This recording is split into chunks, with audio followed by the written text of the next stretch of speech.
শেখ হাসিনার বিরুদ্ধে মানবতাবিরোধী অপরাধ মামলায় সাক্ষ্য গ্রহণ শেষ হতে পারে অক্টোবরের মধ্যে। বুধবার আরও 4 জনের সাক্ষ্য জেরা শেষ হয়েছে বলে জানিয়েছে প্রসিকিউশন। এ পর্যন্ত 9 জনের সাক্ষ্য গ্রহণ শেষ হয়েছে। সাক্ষীরা জুলাই আন্দোলনে হত্যার নির্দেশদাতা হিসাবে শেখ হাসিনা সহ জড়িতদের সর্বোচ্চ শাস্তি দাবি করেন।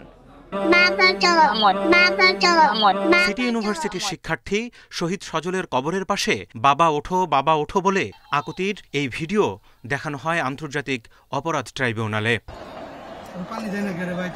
এ সময় আদালতে সাক্ষ্য দেন সজলের মা শাহিনা বেগম।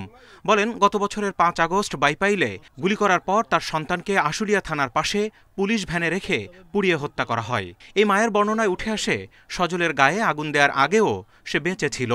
পোড়া দেহের হাতে মোবাইল ধরা থাকায় মনে করা হয় মাকে মেসেজ করতে চেয়েছিল সজল। এই সাক্ষ্য শুনে চোখ ভিজে যায় আদালত কক্ষে উপস্থিত সবার।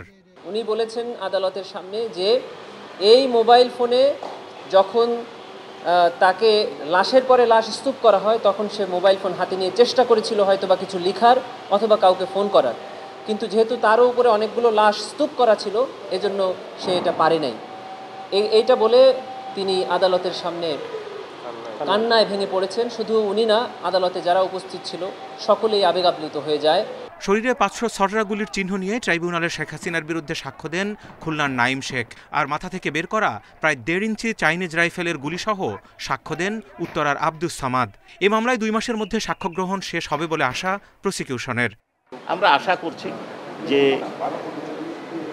ম্যাটেরিয়াল উইটনেস আয়োগ বাদে অর্থাৎ তদন্তকারী কর্মকর্তা ছাড়া অন্যান্য সাক্ষী আমরা আশা করছি যে আমরা আগামী মাসের মধ্যে না হলে পরবর্তী মাসের ফার্স্ট উইকে উপস্থাপন কমপ্লিট করতে পারব।